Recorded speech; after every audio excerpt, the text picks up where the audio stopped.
आज का यह वीडियो आप लोग कंप्लीट देखना, क्योंकि यहाँ से आपको एग्जाम में प्रश्न देखने को अवश्य मिलेंगे। नमस्कार साथियों, स्वागत है आपका पारस फिर एजुकेशन में।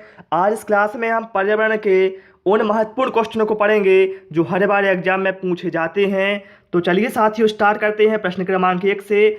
और यदि आपको इनके आंसर पहले से पता है तो हमें कमेंट करके अवश्य बताएं। पारिस्थितिकी की निम्नलिखित के बीच पारस्परिक संबंधों का अध्ययन है। ऑप्शन है जीव और वातावरण, मनुष्य और वन, मृदा और जल, या फिर पति और पत्नी।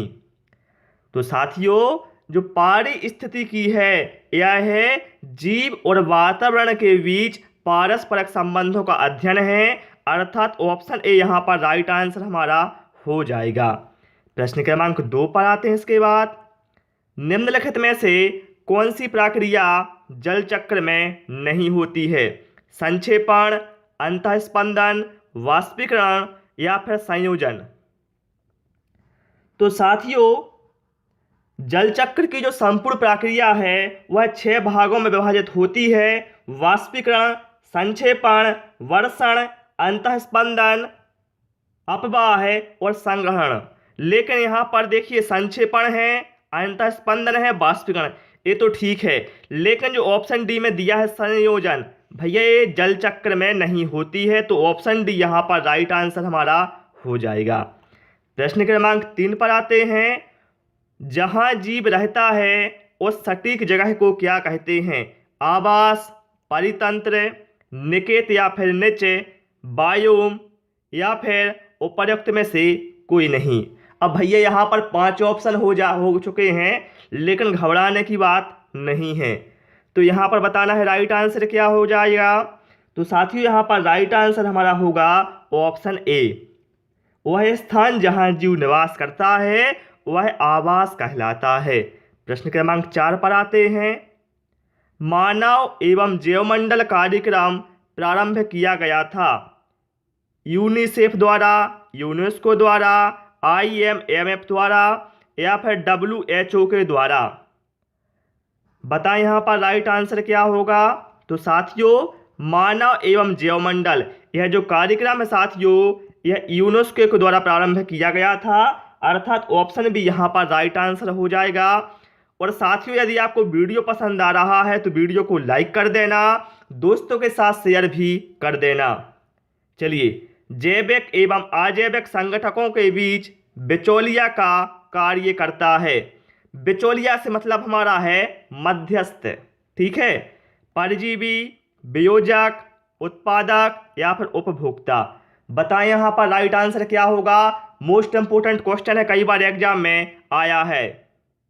तो यहाँ पर राइट आंसर साथियों हमारा ऑप्शन सी के साथ चला जाएगा। जैविक एवं अजैविक संगठकों के बीच बिचौलिया या फिर मध्यस्थ का कार्य करता है उत्पादक। ऑप्शन सी यहाँ पर राइट आंसर हो जाएगा। प्रश्न क्रमांक 6 पर आते हैं। पर्यावरण अनुकूलन उपभोक्ता उत्पादों को चिन्हित करने के लिए सरकार ने प्रारंभ किया है। बताना है, पर्यावरण अनुकूल उपभोक्ता उत्पादों को चिन्हित करने के लिए सरकार ने क्या किया है प्रारंभ? Agmark, eco mark, ISI mark, या फिर वाटर मार्क।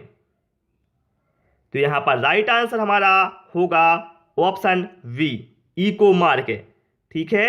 जो उत्पाद पर्यावरण के अनुकूल होता है उसे यह चिन्ह दिया जाता है। प्रश्न क्रमांक 7 पर आते हैं। निम्नलिखित जनजातियों में से कौन सी घास के प्रदेशों में रहती है? मसाई जनजाति, सेमांग, वुत्सवाना, या फिर भोटिया। तो साथियों, यहाँ पर राइट आंसर हमारा ऑप्शन ए के साथ चला जाएगा। जो मसाई जनजाति है यह घास के प्रदेशों में रहती है, और मसाई जनजाति की अर्थव्यवस्था का मुख्य आधार होता है पशुपालन, ठीक है। और मसाई जनजाति जिन झोपड़ियों में निवास करती है उन्हें कहा जाता है किराल, ठीक है।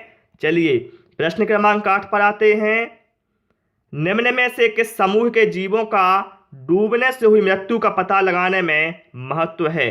लाइकेन, प्रोटोजोआ, साइनोजीवाणु, या फिर डायटम। तो देखिए, डूबने से हुई मृत्यु का पता लगाने में किसका महत्व है इनमें से? तो साथियों देखिए क्या होता है, यहाँ पर राइट आंसर हो जाएगा हमारा ऑप्शन डी, डायटम। क्यों? क्योंकि डायटम तालाब, नहर, नदी, झील के पानी में डायटम नामक शैवाल पाया जाता है। और यदि पानी में डूबकर किसी की मौत होती है तो क्या होता है, उस व्यक्ति के अंदर मुंह से पानी चला जाता है और साथ साथ उसके अंदर डायटम भी चला जाता है। तो इस तरह से डायटम के द्वारा हम पता लगा सकते हैं कि इसकी डूबने से मृत्यु हुई है। ठीक है, चलिए प्रश्न क्रमांक 9 पर आते हैं। और आपको क्लास कैसी लग रही है हमें कमेंट करके अवश्य बता देना। और यदि आपके मन में कोई सवाल है या आप कोई सुझाव देना चाहते हैं, ठीक है, तो वो भी हमें कमेंट करके आप बता सकते हैं। कार्बन डेटिंग निम्न की आयु निर्धारण में हेतु प्रयुक्त होती है? जीवाश्म में, पौधे, चट्टाने या फिर उपरोक्त में से कोई नहीं। तो साथियों जो कार्बन डेटिंग है इसके द्वारा जीवाश्म की आयु निर्धारण हेतु प्रयुक्त होता है। ठीक है, तो ऑप्शन यहाँ पर राइट आंसर हमारा हो जाएगा। चलिए प्रश्न क्रमांक 10 पर आते हैं। निम्नलिखित में से कौन से सूक्ष्मजीवी जैव उर्वरक के रूप में प्रयोग होते हैं? साइनोबैक्टीरिया, प्रोटोजोआ, विषाणु या फिर उपरोक्त में से कोई नहीं। तो साथियों यहाँ पर ऑप्शन ए राइट आंसर हो जाएगा। ध्यान रखना, साइनोबैक्टीरिया ऐसे सूक्ष्मजीवी होते हैं जिनका उपयोग जैव उर्वरक के रूप में किया जाता है। और ध्यान रखना, साइनोबैक्टीरिया को कहा जाता है नील हरित शैवाल भी कहा जाता है, ये आप ध्यान रखना। चलिए साथियों प्रश्न क्रमांक 11 पर आते हैं। मृदा अपरदन को कैसे रोका जा सकता है?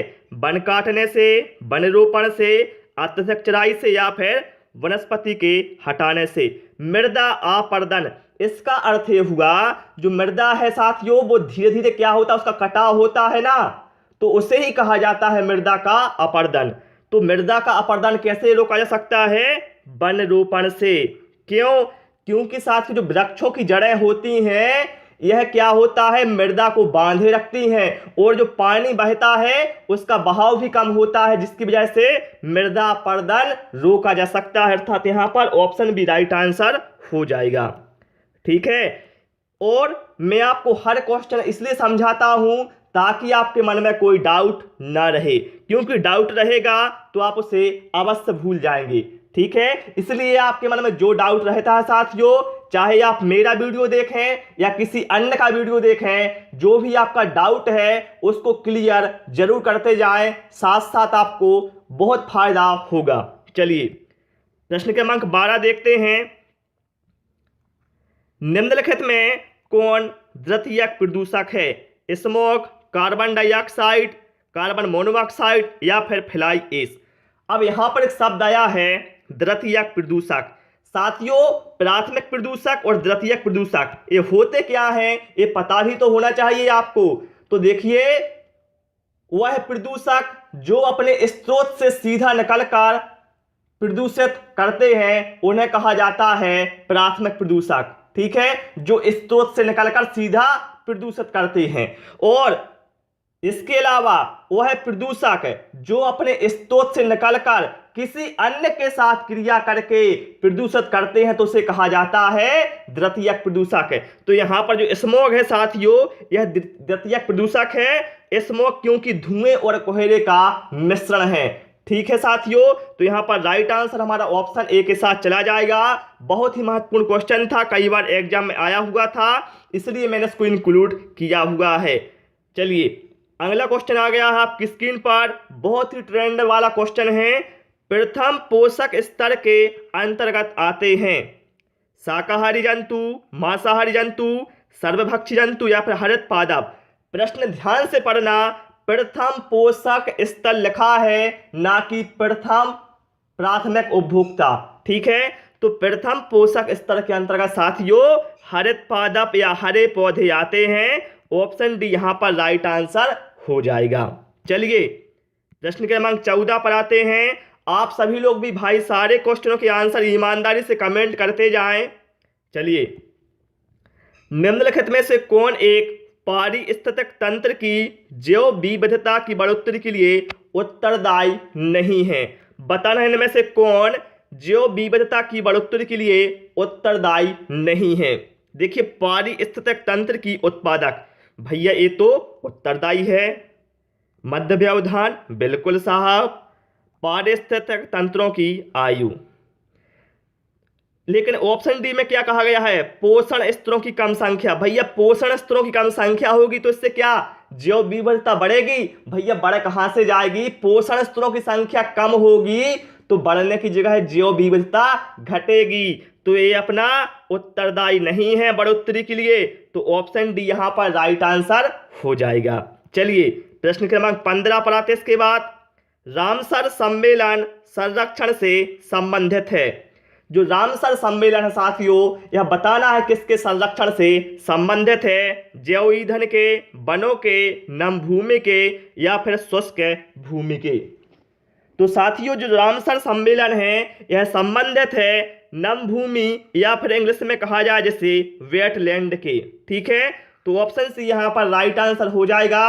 और आप लोग हमें कमेंट करके बताना कि जो रामसर सम्मेलन है यह कब स्टार्ट किया गया था, और जो भी आपको थोड़ा बहुत इसके बारे में जानकारी है वो भी आप हमें कमेंट में अवश्य बताएं साथियों। चलिए प्रश्न क्रमांक 16 पर आते हैं। निम्नलिखित में से कौन कृत्रिम पारिस्थितिक तंत्र है? धान का खेत, वन, घास का मैदान या फिर झील।